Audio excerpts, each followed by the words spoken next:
Hare Rama, Rama Rama, Hare Hare.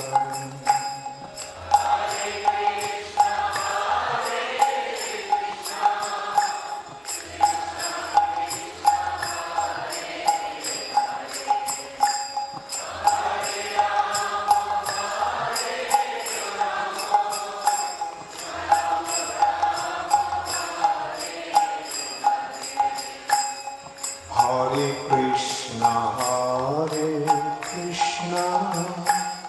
Krishna Krishna, Hare Hare, Hare Rama, Rama Rama, Hare Hare.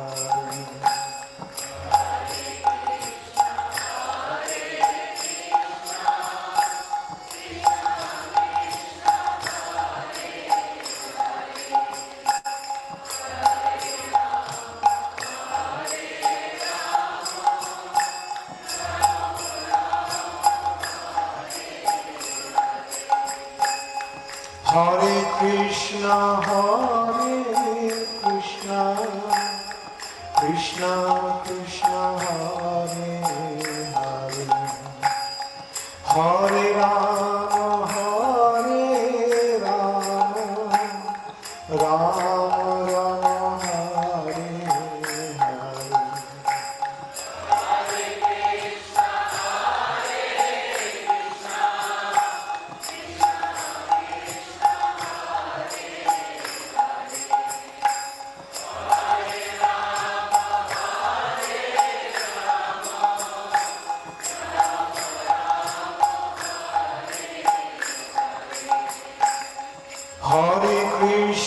Hare Krishna, Krishna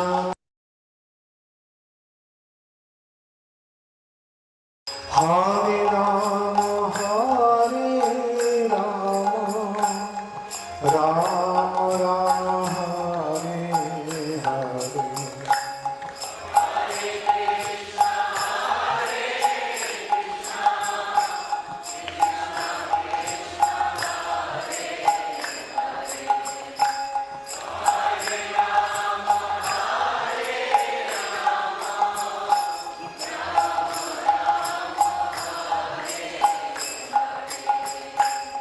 Jaya Radha Madhava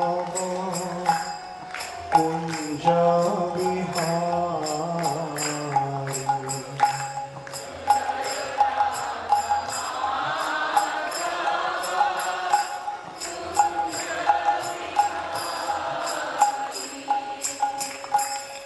Jaya Radha Madhava Kunja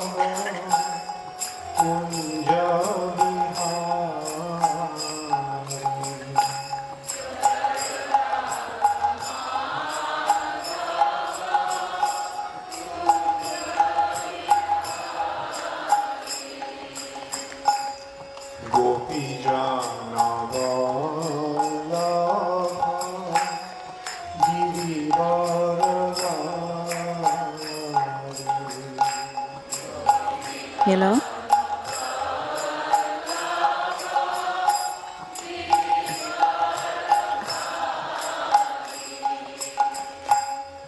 Jaya Radha Madhava Kunja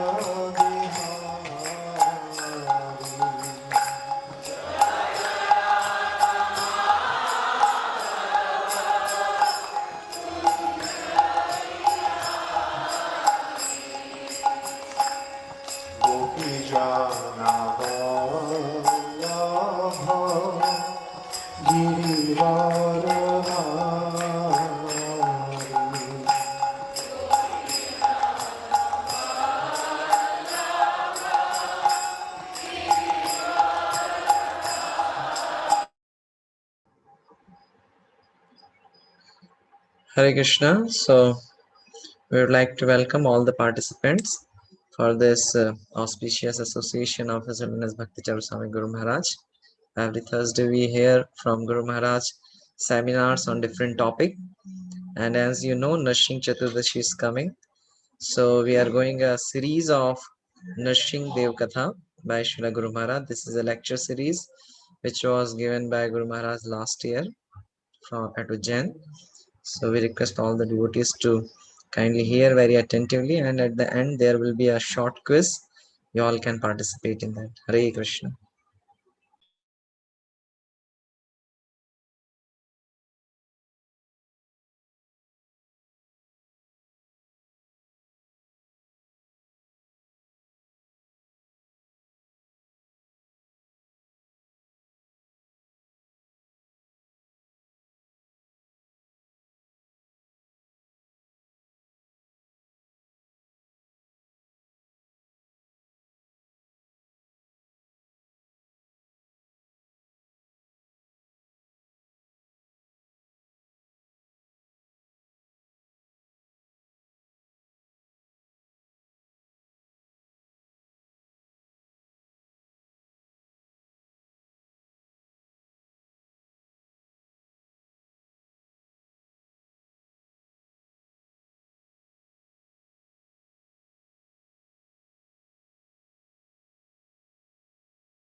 Srimad Bhagavatam ki jai.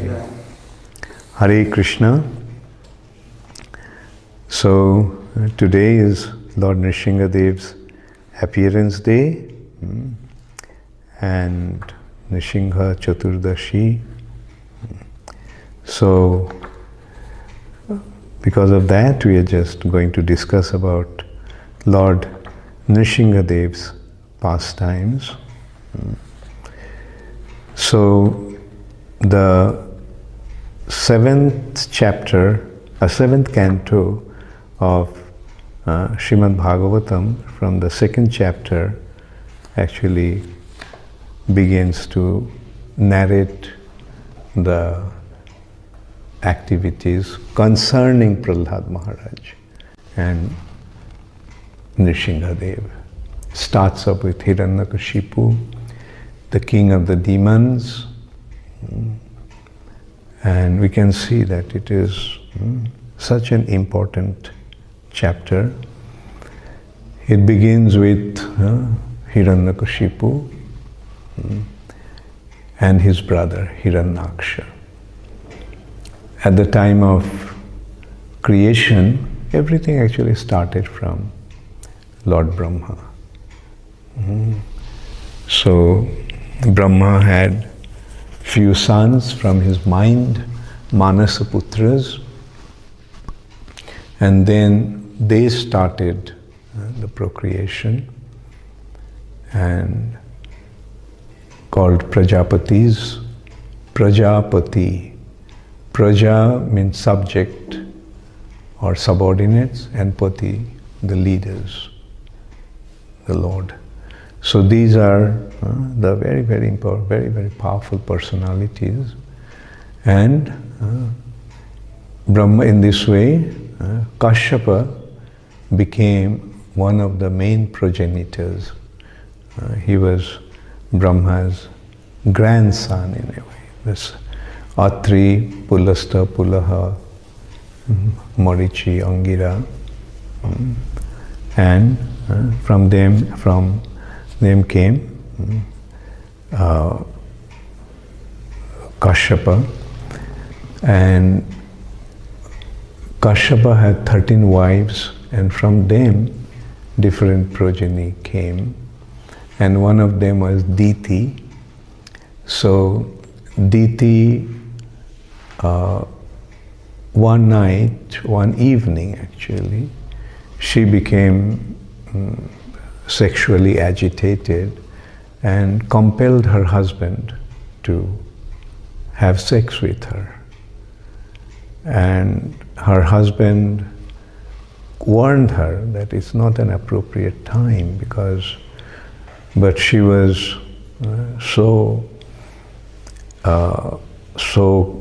overwhelmed with her urge that finally Kashyapa had to unite with her. And as a result of that, 2 sons were born, and they became demons, Daityas, because they're sons of Diti. From her, they got the name Daitya. Similarly, another wife of Kashyapa was Aditi, and from her came the Adityas, or demigods. And this anecdote even goes back to once 4 Kumaras, Sanak, Sanatan, Sanantan, and Sanat Kumar. They went to Vaikuntha. And they are actually the first 4 sons of Brahma. But they are so absorbed in their spiritual identity and attachment to the Supreme Personality of Godhead that when Brahma asked them to assist him in procreation, they declined. So they were the first 4 sons, and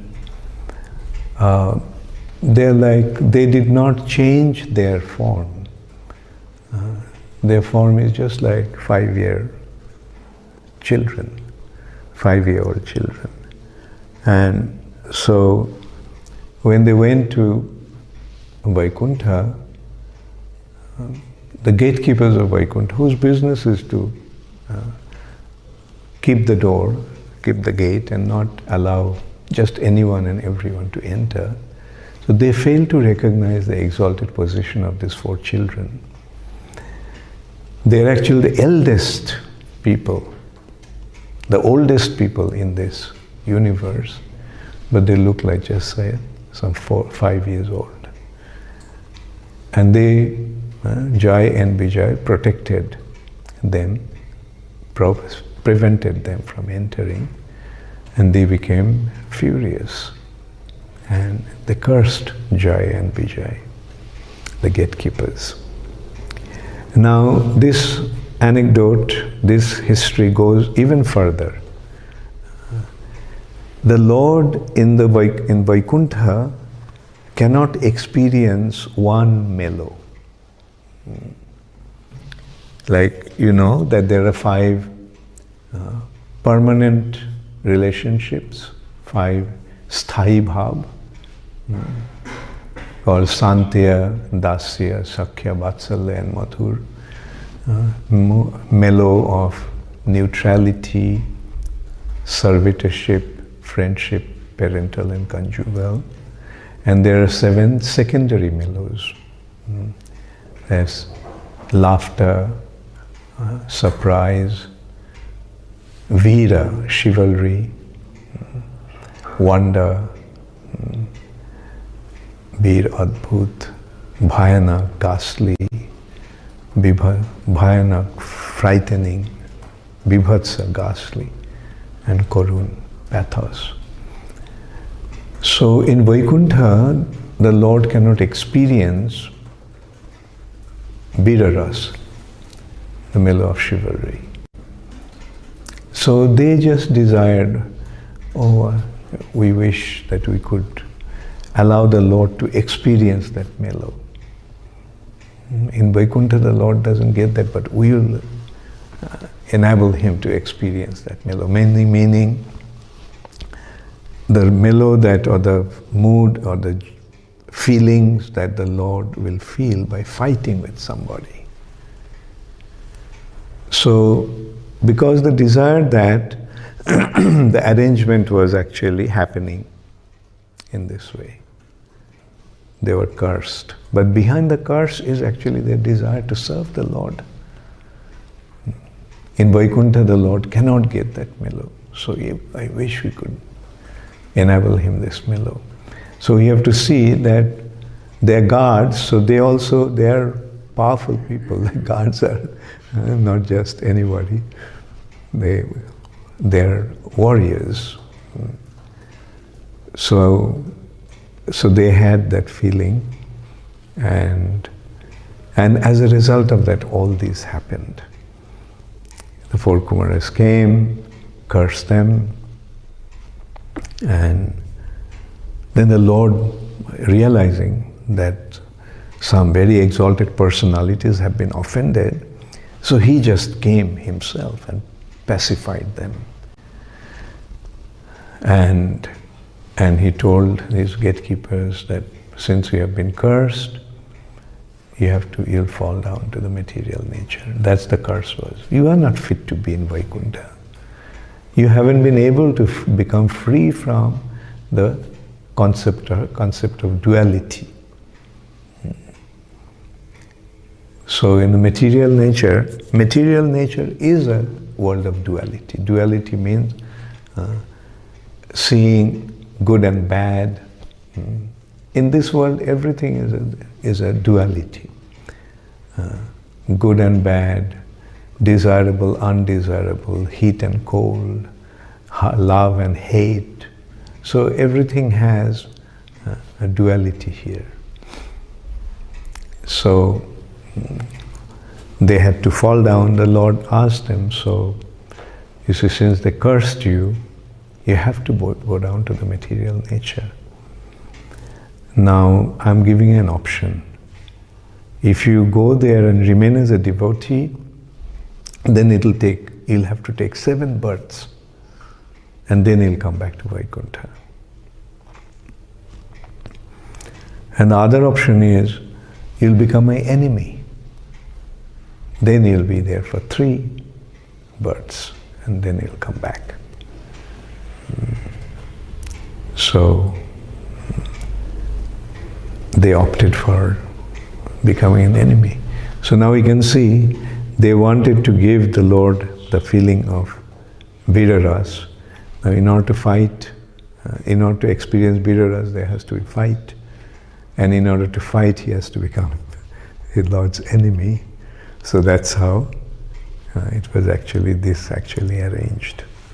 In this way we can see that Vedic wisdom is so precise, so accurate, that when one goes into it properly, of course under the direction of a bona fide spiritual master, everything falls in the right slot.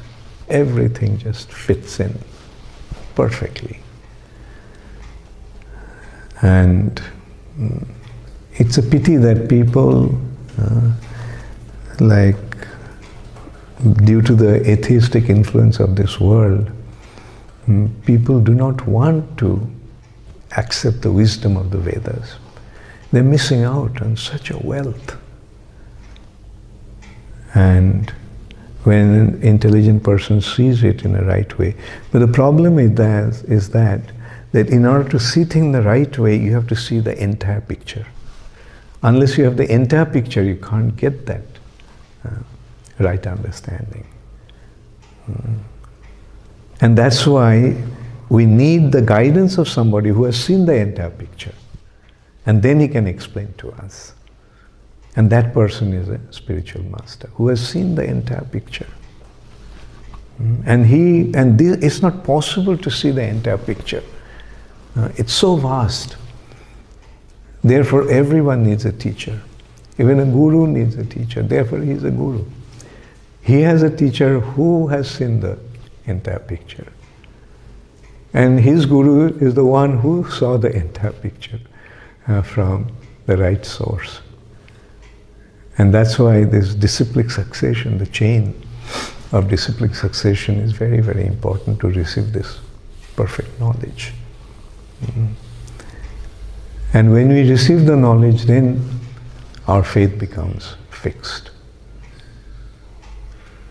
And that's why I always urge you all to read Prabhupada's books. Read Prabhupada's books. Because when you read Prabhupada's books, you get a perfect and clear picture. It has been mentioned in Srimad Bhagavatam, Bhurini Bhuri Karmani Shrotabhani Vibhagash. Vedas are vast. Bhurini.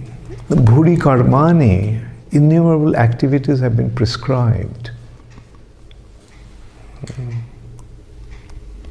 There, and unless and until one has the total picture, one cannot, unless and until one has studied the whole thing, one cannot get the proper understanding. Which actually means unless and until one has the total picture. And that, then only we can understand the Vedas, the real message of the Vedas. So anyway, Jai and Vijay came down to the earth planet as Diti's two sons. Extremely powerful. Extremely powerful.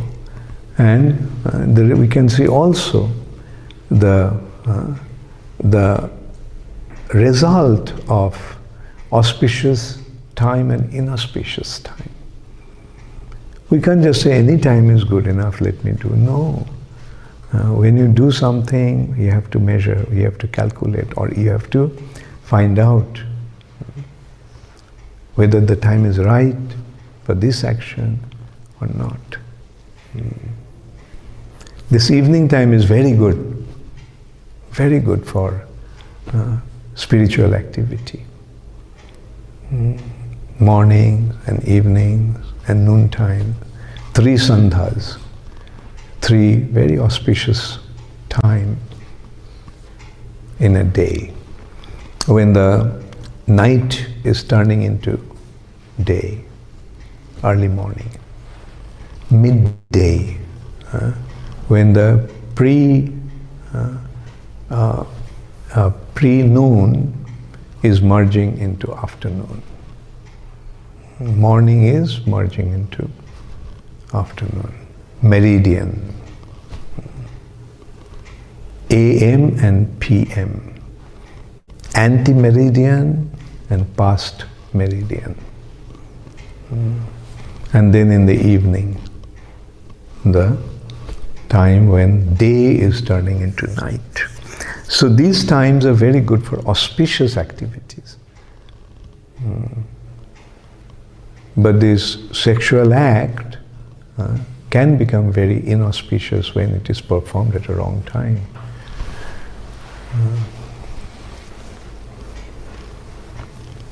So this is another aspect of the Vedic culture. One gets the also concept of time, influence of stars and planets affecting living entities, influence of demigods influencing living entities, and that is Jyotish. So these are all science, so many branches of science that has been given in the Vedas. Similarly, there is Vastu. Vastu, the science of architecture.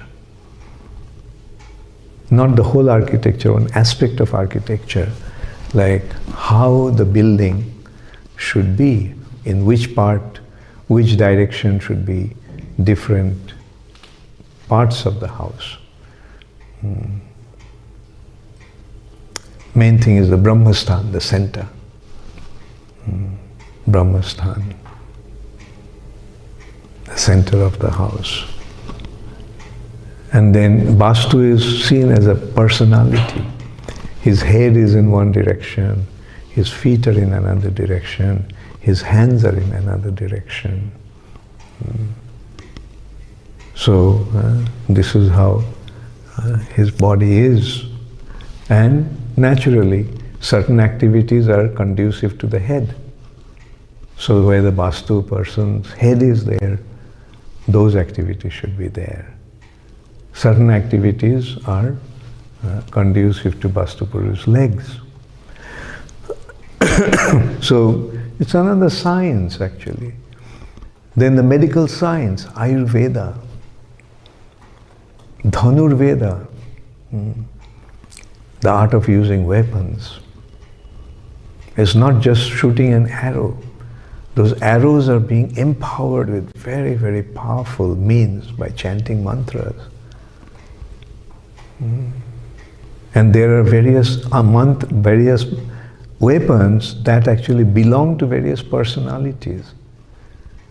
Like in today's world, we know only Agneastra, fire weapons. Even the nuclear weapons are fire weapons, Agni.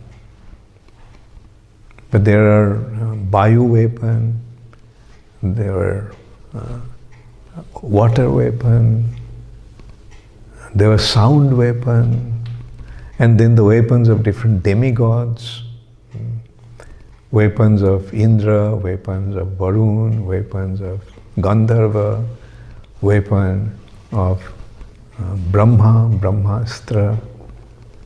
Then it goes even beyond that, Pashupat, the weapon of Lord Shiva. So this is how advanced the Vedic culture is, but people are missing out on that. So Hiranyakashipu became very powerful, both Hiranyakashipu and Hiranyaksha. And Hiranyaksha caused the earth planet to fall in the lower region. Lower region is where the lower planetary systems are. And upper planets are the upper planetary systems are auspicious. Lower planetary auspiciousness is again relative to purity. And lower planetary systems are related to impurity, the impurity of consciousness. The more pure one becomes in consciousness, he is elevated to higher planets in the universe. But those whose consciousness is impure, polluted, they go to the lower planetary systems. And what is the consideration of impurity and purity? When the consciousness is more akin to the Supreme Personality of Godhead, it's pure. It may not be directly to the Supreme Personality of Godhead, but his arrangement. Like for example, a law-abiding citizen may not be directly related to the king. He is not directly related to the king, but if he abides by the law that has been given by the king, that will cause him to be related close to the king. And those who reject or deny the law of the king, they are far away from the king. They are not related to the king directly, but indirectly they become related. So similarly in this universe, those who abide by the laws given by the Lord, through the arrangement that he has, through the demigods as controllers of different affairs of the universe, those who abide by that arrangement, they're close to the Lord. They're clean. Those who do not accept that, they're demons. And so the demons, Hiranyaksha, and Earth planet was in the orbit. Actually, as you know, the Earth is moving in the orbit. But she lost the ability to stay she is able to stay in the orbit because of gold. Gold is an element that actually creates the Earth to remain in the orbit. But Hiranyaksha was so fond of gold. Hiranya Aksha. Hiranya means gold and Aksha means eyes. His eyes are always looking for gold. So this is the characteristics of a mundane person. He's always looking for money. Where is money? Where is money? And it is not just the eyes, it is the eye of the heart. The heart is saying, where is money? Where is money? Let me have money. Those days it was gold which determined the wealth. Now it's a paper currency. The imposed value has been imposed in that. So he took all the gold away, and as a result of that, earth fell. And then the Lord came as a boar to lift the earth. And in the meantime, Hiranyaksha was wandering around, defeating everybody. He had a mace in his hand, and he was so powerful that he was defeating all the demigods. And so these kind of people, they look for somebody to fight. We see that also here, like championship. Like one person becomes the best, defeating others. Then somebody else comes and challenges, okay, let's see how powerful you are. Boxing championship, heavyweight championship, there are different weights. And accordingly they just meet the opponents and remaining in the same weight range. And so he went to Varun Dev, demigod, challenged him to fight. Varun knew that he's so powerful that he's not going to stand any chance. So he said, look, I'm not a proper match for you. If fighting with me, you won't really get the joy that you are hankering for. So he said that, then who is my match? So Varun said, Hari. Where is Hari? Well, Hari, you have to search for him. It's very difficult to find him. But when one searches for him sincerely enough, then Hari appears to him. And at that time, Hiranyaksha saw that Varahadev was lifting the earth, and he was very upset. Who dares to do things without my permission? And Hari, as Varahadev, placed the earth in the orbit again and then faced the challenge. A tremendous fight ensued. They fought for a long time. The demigods were watching. They thought, well, looks like finally he met his right match. Is this Hari, the Supreme Personality of Godhead? We invest in a board like that. Like such huge, gigantic boar. And the way he is fighting,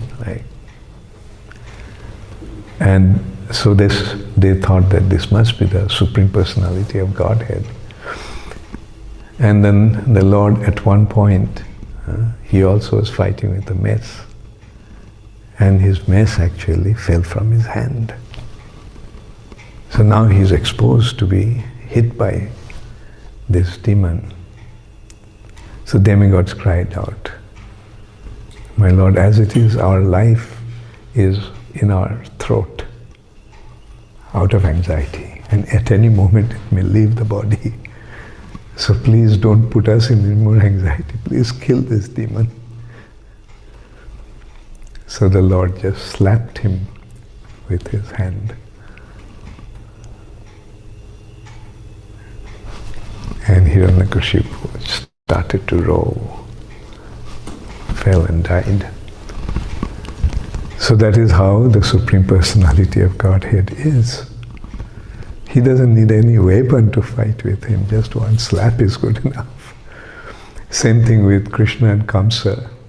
Kamsa took his, as soon as Krishna jumped on to the podium, elevated platform, Kamsa pulled out his sword and shield. That's how they fight. They protect the attack with the shield and they strike with the sword. But he couldn't strike Krishna. He was barehanded. And then finally Krishna also just one slap. And Kamsa started to reel. And then he just dragged him down to the arena. So this is the Supreme Personality of Godhead, all-powerful. Who can be, the person who has created everything and who is maintaining everything? Who can be a match to him? The living entity is just one insignificant, tiny little particle, atomic part.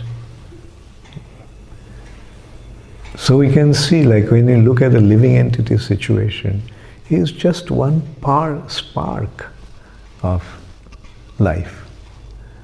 A ray, like if we consider the Lord to be the sun, then a living entity is just like one ray of the sun.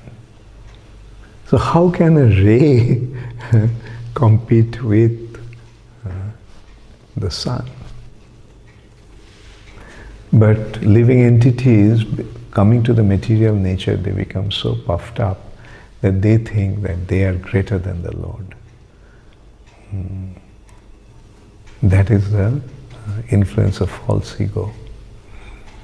And that is the influence of the illusory energy of the Lord. We fail to recognize our identity due to a forgetfulness of Krishna, and seeing in the material nature, which is inferior, we think we are the most superior. We are the supreme. Anyway, so Hiranyaksha was killed. The news reached Hiranyakashipu and the family. And Hiranyakashipu advised all the members of the family with very, very exalted spiritual understanding. We discussed one day about that in the evening class. But then he decided that now I must take revenge. You killed my brother, I'm going to kill you.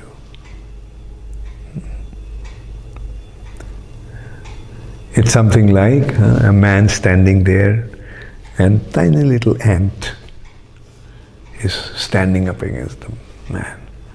I will show you. What can the ant do? But still, the man may not even see the ant challenging him like that. But the Lord, who is situated in everyone's heart, he knows how one is reacting towards him. The Lord says, okay, fine. You want to fight with me? You want to challenge me? Okay. And the person says, the ant says, I'll become so powerful that I'll defeat the man. And he goes, and according to the ant calculation, it was a terrible austerity that the ant performed. So this performs, the demoniac people performing austerities to gather power is something like that. From their own calculation, it is so terrible austerity he performed. The ant's whole body was eaten up by microbes.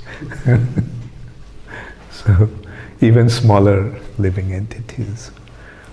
And the ant was so powerful, he was standing there.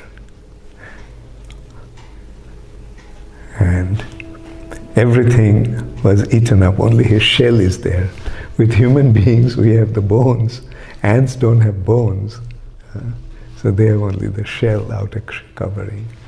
Anyway, so Hiranyakashipu performed severe austerities. And Brahma came, and Brahma also is a demigod, so he has to give things according to a person's ability, person's natural deserving. Oh, you perform so much activity, so much austerity, so you'll get benefit, you'll get punya. So Brahma's capacity is like that. He doesn't have himself to make the arrangements. But the Lord has given that, well, when one acts in this way, that will be the result. When he acts in that way, that will be the result. So the arrangement is austerity will give piety. So Brahma came, and according to his austerity, Brahma benedicted him. He wanted to become immortal, but Brahma told him that I can't make you immortal, but you could ask anything else. And he was asking, okay, you won't make me immortal, fine. No created being will be able to, no being created by you will be able to kill me. Fine. I won't be killed by any weapon. I won't be killed during the day or night. I won't be killed inside my house or outside my house. I won't be killed in the space or land or water. I won't be killed during the day or night. Like all these benedictions he was asking, and Brahma gave him one after another. Fine, fine, fine, take them. And he became so powerful. Then finally, Lord came to kill him. And he had to kill him. The Lord also cannot be unfair. So he also has to abide by the law that he himself created. And when Hiranyakashipu started to chastise his son, who was a great devotee, then the Lord came. Because that's one thing the Lord cannot tolerate. Offenses to his devotee. So that made Hiranyakashipu to become qualified to be killed by the Lord. And finally he came on this particular day, Nishinga Chaturdasi, and he asked Prahlad. He tried to kill Prahlad in so many ways, but Prahlad couldn't be killed. So he asked, okay, you are defying my order, you are defying my authority. So he pulled out his own sword and said that, let me see how your Hari can protect you. You say Hari is everywhere. Tell me, where is Hari? Is he in that pillar? Yes. Prahlad's response was, yes, he is in that pillar also. So he just struck the pillar with his hand, and the pillar broke. And there was a sound. The sound was so terrible that it seemed that the whole universe started to shake. But they couldn't see the source of the sound, where the sound was coming. But then they saw an amazing creature coming out from there. He is the head of a lion and the body of a man. Narsimha, half man, half lion. Narahari. Hari also is another name of a lion. Half man, half lion. And Hiranyakashipu, along with his soldiers, they all attacked. But who can stand in front of the Lord? And then finally, at the time when the day is just about to turn into night, he caught Hiranyakashipu. Just as Garuda catches a huge snake. When the snakes meet Garuda, that's the end of their life. Therefore, when they see Garuda, even when they hear the name Garuda, the snakes run for their life. So snakes are Garuda's eternal enemy. So he caught him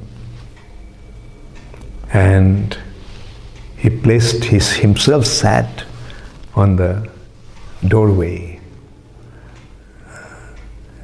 like which is not inside the house or outside the house.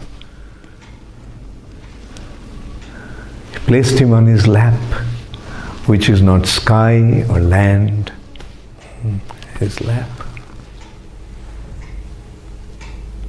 And with his nails he tore his body apart, pulled out his intestine, and he wrapped the intestine around his neck. The Lord was so angry.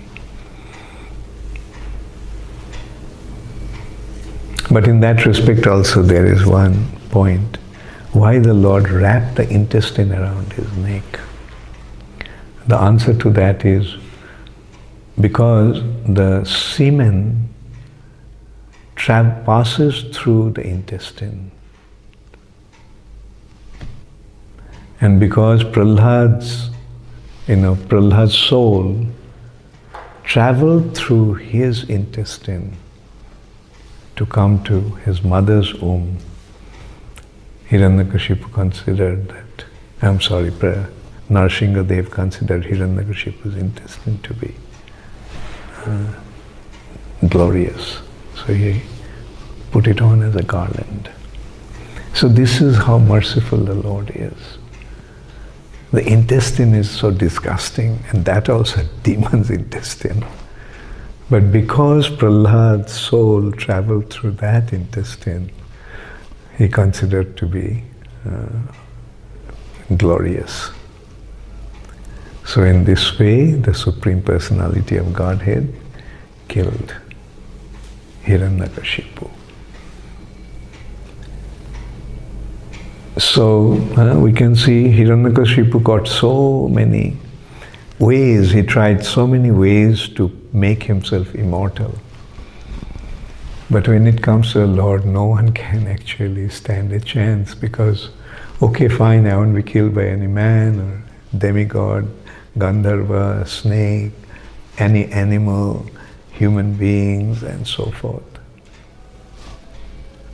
Half man, half lion. Is it a man or an animal?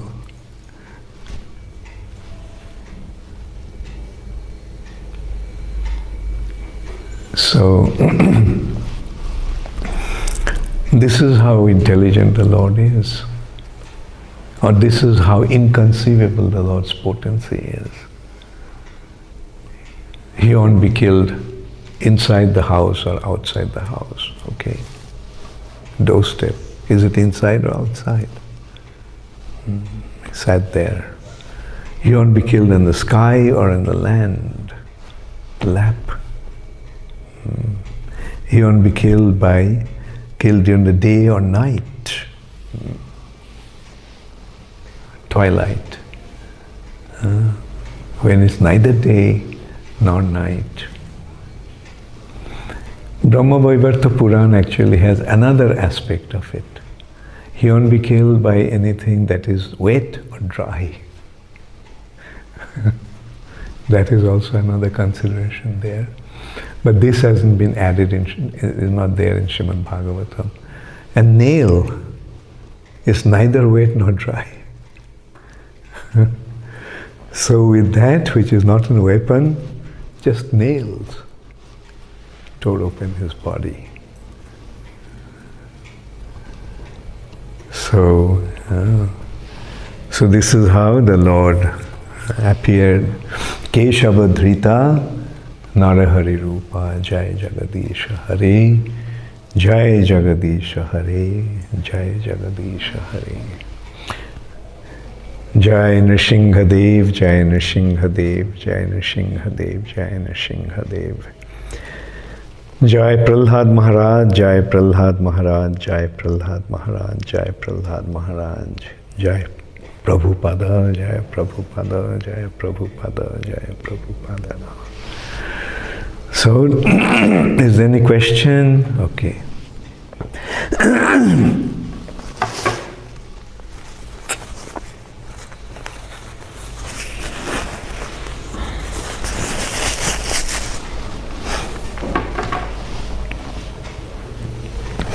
Okay, so there's a question from Shivendra Das, Chitrakoot, UP. Oh, Hare Krishna, Shivendra Prabhu. Hare Krishna Guru Maharaj, Dandavat Pranam. Guru Maharaj, we see in case of Ambarish Maharaj, when Durvasha Muni cursed him, Lord took it as a Vaishnava offense and was not ready to forgive him. But in case of Chatur Kumar, when they cursed Joy and Vijay, he didn't. No, like here also Lord didn't interfere. Just as when Durvasha Muni went to the Lord and he said, I cannot do anything. The person you have committed offense to, you have to go and beg forgiveness from him. So here also the Lord didn't interfere. He said, you got the curse, so it will happen. But he gave them option, well, the curse has been there, now you decide whether you want to be there for 7 lifetimes or 3 lifetimes. And they selected 3 lifetimes.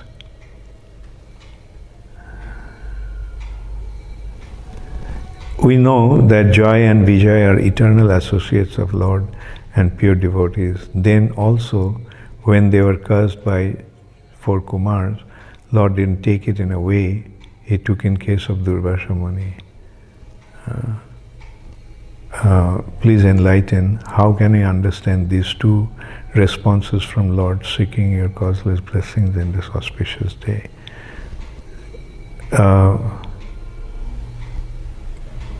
Well, I don't understand, what is the difference? In there also, he didn't interfere, and here also he didn't interfere.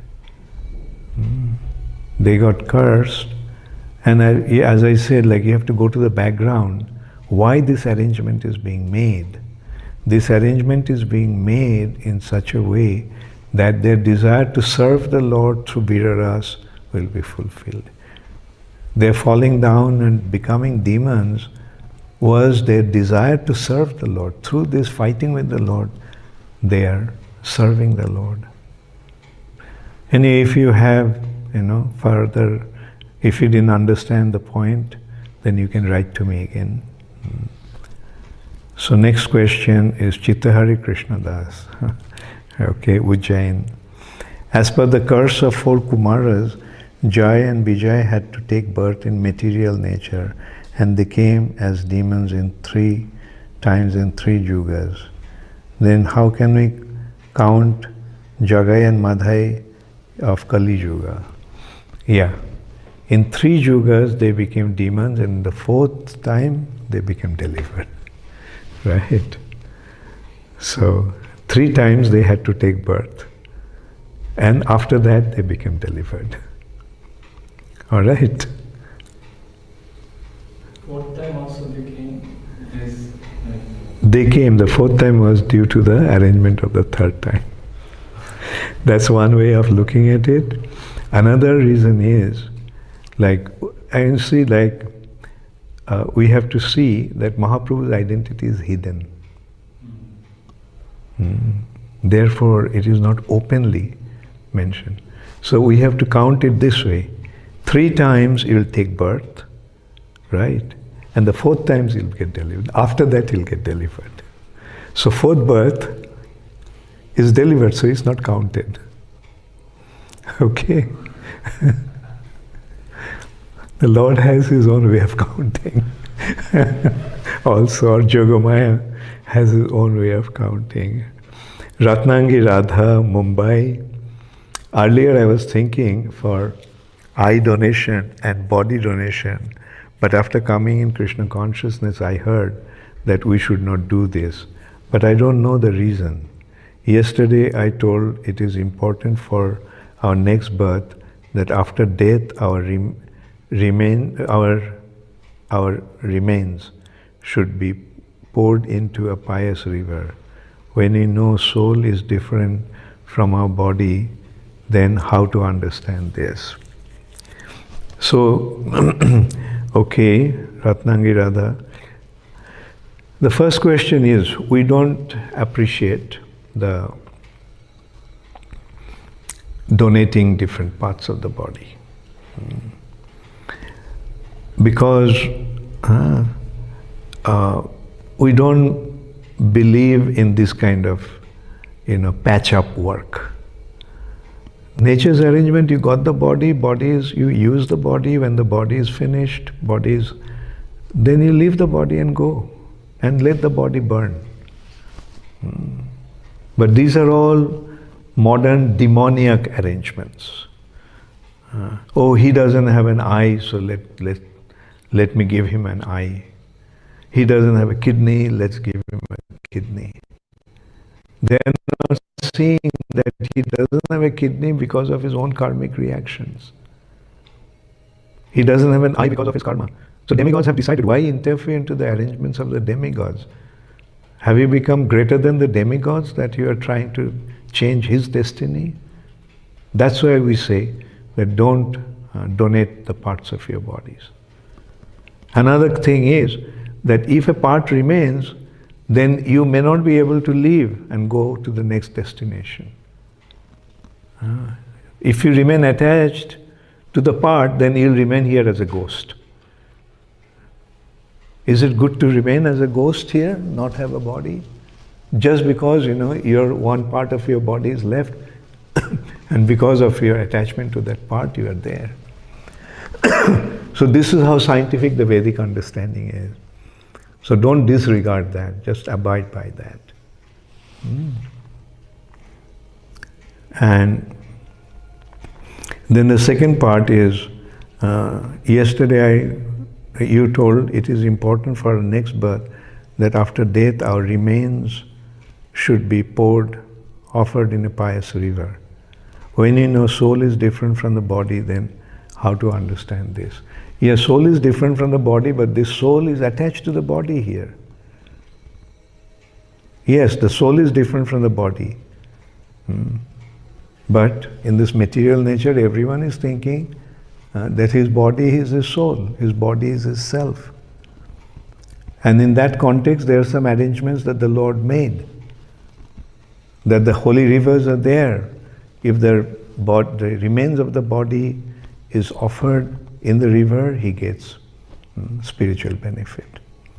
If one leaves his body in touch with the water from those rivers or in touch of tulasi, then one derives spiritual benefits. So that's why it's a matter of taking spiritual benefit. And this is how the soul gets benefited. Do you understand that the soul is stuck in the body now?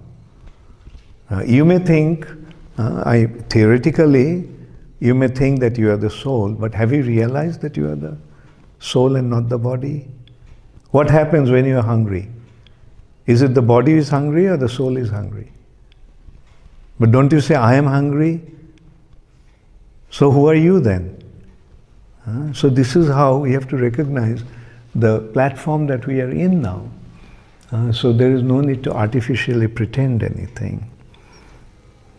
If you can come to that realization, that's very good. But the point is, the body's remains are there. We do not know where the soul is going to go. If the soul is destined to go to hell, then if the body is put in Ganga, then he gets an opportunity to get out of the hell. That's why we put the remains of the body after cremation to the holy rivers. Because we do not know where the soul is going to go, carried by the subtle body. Therefore, these arrangements are made so that he can become, he can benefit spiritually. Next is Ashish Agarwal from Bhopal. Guru Maharaj, as you told, the Lord wants to enjoy Vira Rasa with devotee gods, so they took birth as demons. But these demons gave so many sufferings to saints, earthly people, that even Mother Earth was become quite worried. Yes, as we told so many times, nothing happens by chance. Like, look at the situation today. We may say, why this coronavirus came in this way and the whole world is suffering? So, when you look at that, how the whole world was behaving. And that's why the coronavirus came as a reaction of their action. And sometimes, they cause distress. And we have to understand here that when even the saintly persons are suffering, there must be some reason behind that. Nothing is happening. Maybe some birth in the past, the saintly person had done something, and as a result of that, it's happening. One way of looking at it. But you may say, well, the saintly persons are actually devotees. So Krishna said, when one surrenders unto him, he takes care of all his sinful reactions. When you look at it from that perspective, then we have to see that it was actually Krishna's arrangement. Apparently, they left their body, went back to the Golok Vrindavan or Vaikuntha. Just like his own family members, Jadus. They're fighting with each other, they killed themselves. But what happened? They went back to Vaikuntha. So what happens to the body, that's not so important. What happens to the soul, that matters. An example that I give sometimes, that sometimes a doctor has to operate on a patient, an emergency case. Somebody had an accident, brought to the hospital, and what does the doctor do? Cuts his cloth, right? And to go to the wound and operate upon him. So his cloth is cut to reach to the body to operate. Similarly, sometimes the body may be destroyed in order to reach the soul. So when a doctor, when a surgeon cuts open the shirt, oh, such an expensive shirt and a coat. Look, what did he do? Do we say that? Similarly, for the spiritual accomplishment, if the material body goes, let it go. If for the sake of a higher benefit you have to sacrifice the lower thing, let's make that sacrifice.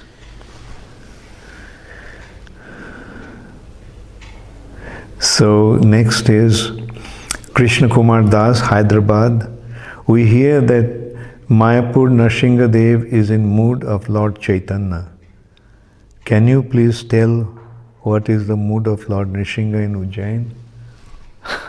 Who told Lord Nrsimha is in the mood of Chaitanya? I don't know why this kind of things go. He's Ugra Nrsimha. See his feature. He's about to kill Hiranyakashipu. Who says that that's the mood of Chaitanya? Chaitanya Mahaprabhu is more merciful. He may have shown some Nrsimha Roop at some time, because Chaitanya Mahaprabhu is the source of all incarnation. But that doesn't mean that that incarnation is Chaitanya Mahaprabhu. Right? Try to understand. Lord Nrsimha Dev in Mayapur is not in the mood of Lord Chaitanya. Lord Chaitanya is the most munificent. Does Lord Nrsimha Dev look like most munificent? Rather, he is here to tear open the abdomen of Hiranyakashipu. Okay, and as you asked, in which mood is Ujjain Nrsimha Dev? Same mood as Mayapur Nrsimha Dev. Ugra Nrsimha. Demons, come here. I will see. That is the mood. Nrsimha Dev is still warning the demons. You demons, try to come here and be prepared. I'm here. Don't you know? Don't you remember? what I did to Hiranyakashipu.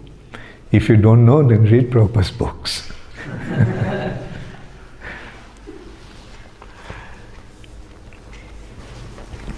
Next is Vinodvani Dasi from Sydney. Hare Krishna Vinodvani. I am happy to receive this question from you. Guru Maharaj, Mahaprabhu used to relish the pastimes of Nrsingadev and Prahlad Maharaj very much. Yes. In the Brihad Bhagavatamrita, when Gopkumar goes to Prahlad Maharaj, he sends him further stating that he is not a great devotee of the Lord. He said that he has not served the Lord actually, and that's why he is not great. Given Prahlad Maharaj's position as an exalted devotee, how do you understand Mahaprabhu's mood for enjoying these pastimes as topmost? Yeah.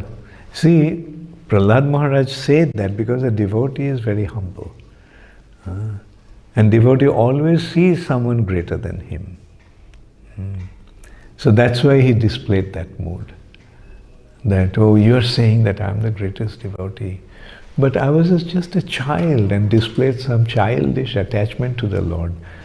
Just like sometimes a child becomes attached to a toy and plays with the toy. So that is his humble attitude. And that's why, and then he said actually, devotional service, devotee is recognized by the service. And he admitted, I didn't render any service to the Lord. I didn't at least render any remarkable service to the Lord. But look what Hanuman had done for the sake of the Lord. A kind of service that Hanuman rendered, it's unique, unparalleled. So that is how, as a devotee, he is actually pointing out to Hanuman's position as being greater. And Chaitanya Mahaprabhu is relishing Prahlad Maharaj and Nrsingadev's pastimes for various reasons. One is, look at Prahlad Maharaj's surrender. Isn't it wonderful to have that kind of surrender? Even at the face of death, he is not afraid. He knows whatever the Lord will do, that will be for my benefit. He is not saying, he is not praying to the Lord, oh my Lord, please save me. He is not saying that. His mood is, my Lord, I know you are my greatest well-wisher. So I know whatever you will do will be for my benefit. I have full confidence.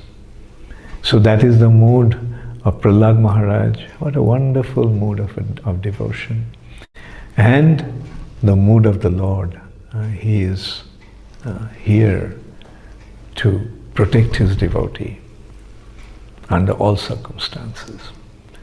Devotee is not praying for protection, but the Lord is coming out of his way, going out of his way to protect him. So that is why it's such a wonderful pastimes of the Lord.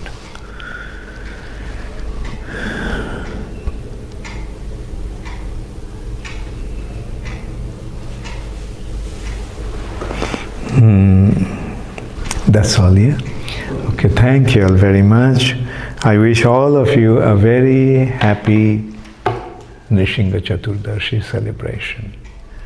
And I pray to Lord Nrishingadev that he protects all of you and you make progress very nicely in your spiritual life.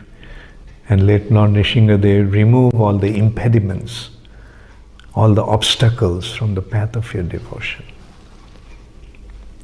Thank you, Hare Krishna, Gaur Premanande, Hari Hari Bol.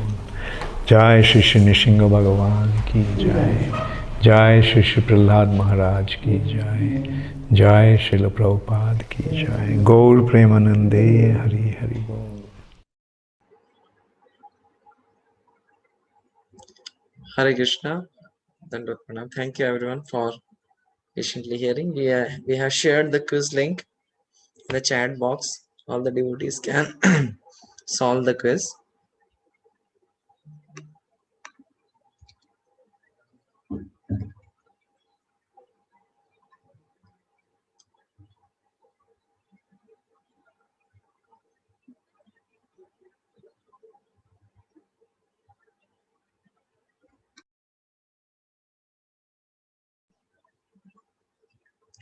This quiz link will be open till evening, so the devotees, and we will share the lecture and quiz link both in the WhatsApp group. So we'll finish by today's quote by Srila Guru Maharaj.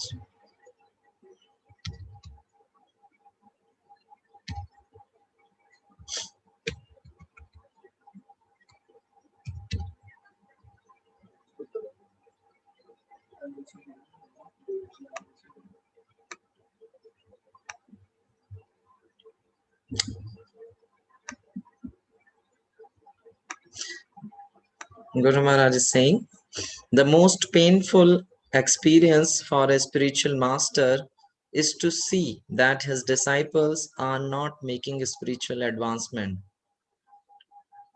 It pains his heart to see that they are not sincere about spiritual life, not accepting Srila Prabhupada's instructions seriously, not reading Prabhupada books attentively, not chanting their rounds offenselessly, and not following the four regulatory principles with all earnestness. From Guru Maharaj's personal message in the 10th edition of Spiritual Connections, 7th May 1995. जय परम पूज्य श्रीमद भक्ति चारू स्वामी गुरु महाराज की जय, श्री प्रभुपाद की जय, गौर प्रेमानंदे हरि हरि बोल।